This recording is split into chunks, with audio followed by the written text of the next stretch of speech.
রহমানির রহিম আত্মমানবতার সেবায় নিয়োজিত ব্রিটিশ বাংলা ট্রাস্ট কর্তৃক আজকে আমরা আমাদের বালাগঞ্জ উপজেলার 4 নং পশ্চিম গৌরীপুর ইউনিয়ন শাহজালাল লতিফিয়া মাদ্রাসায় আশ্রয় কেন্দ্র যায় নাই তাদের বাড়িতে পানি আমরা তাদের জন্য এখন নিয়ে যাচ্ছি।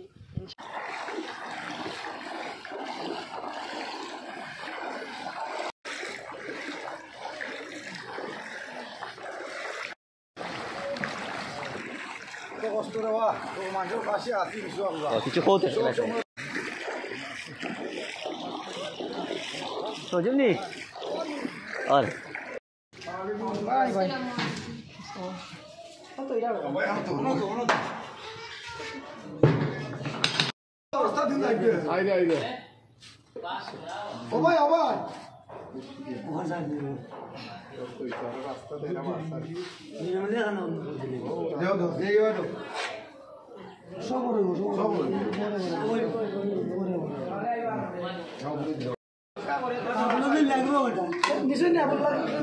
না নিশ্চয় না